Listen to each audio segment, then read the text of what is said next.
Welcome back. Senate Republicans releasing a draft of their bill to repeal and replace the Affordable Care Act this past week. It would be phasing down the Medicaid expansion, repealing all Obamacare taxes except the Cadillac tax. So that means the surtax on investment income and the Medicare payroll tax go away. It would also give states more latitude to opt out of regulations, and it eliminates all federal funding for Planned Parenthood. The Senate is waiting on the CBO to score the bill, and then once they get a bill scored, that could enable them to put it to a vote as early as next week. Joining us right now to talk more about it is the former CEO of Hewlett-Packard and the 2016 Republican presidential candidate, Carly Fiorina. Carly, good to see you. Great to be with you. Thank you so much. Well, here we are. The day has arrived. We've been waiting for, finally. Yeah, exactly. A potential vote next week. What's your take on what we're hearing so far about the progress on this agenda? Well, I do think it's important that a bill get passed, and so it's great to hear that that may happen as soon as next week. I think beyond that, though, what Republican leadership, beginning with the president but not ending with the president, needs to do is sell this plan to the American people. Health care is not just a political football. It's a very personal issue to every single American and every single family.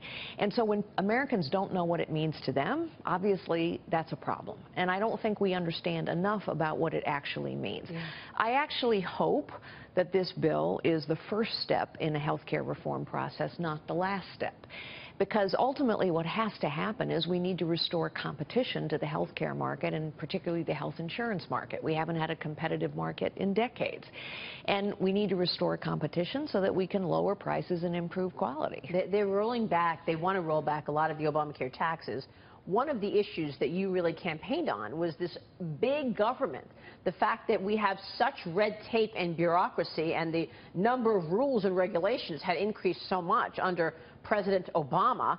Do you think this bill goes far enough in that regard? What do you want to see in terms of making government smaller, something that's very important to you? Yeah, well, my test for any administration, including the Trump administration, is, are we actually moving money, decision-making, power outside of Washington? Because the thing is, all that bureaucratic complexity, it favors big companies over little businesses. It favors wealthy, connected, privileged families over middle-income families and certainly poor families, because it's only people who are wealthy or connected or big that can hire the lawyers and the accountants to navigate through the complexity. That's why, in the end, big government harms the little guy, and it helps the big guys. And so we have to see that. That's part of why restoring competition to the marketplace is so important. And that's why I say, I hope this bill starts the process of reducing complexity, of returning money and power and decision-making to states and communities and businesses and families, but I doubt it's the end of that process. Yeah, you were very articulate on all of this on the campaign trail. Tax reform, you've also discussed this. This is important in terms of moving the needle on economic growth. That's right. Do you think they're going to get this done in 2017? Well, boy, I hope so. Yeah. Because it's probably the single biggest lever in economic growth. And it's not just about lowering the tax rates, although that's incredibly important. We can't have the highest business tax rate in the world. That's ridiculous. It's also about reducing the complexity.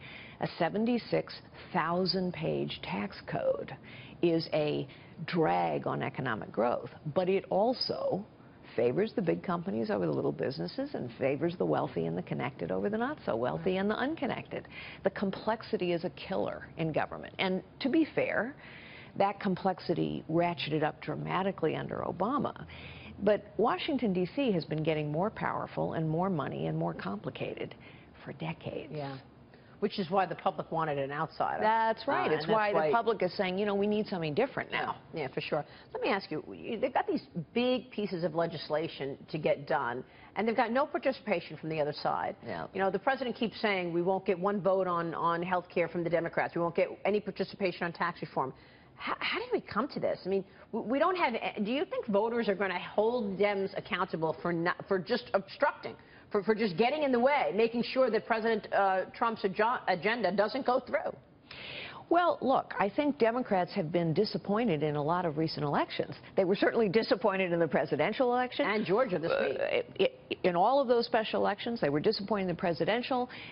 They've lost so many governor's mansions and state seats over the last 8 years. So I think voters are voting Democrats out, which is why the party is in a bit of disarray. On the other hand, voters want results. And so I think Republicans need to understand that voters want to see results in their own lives, and Republicans need to produce those results.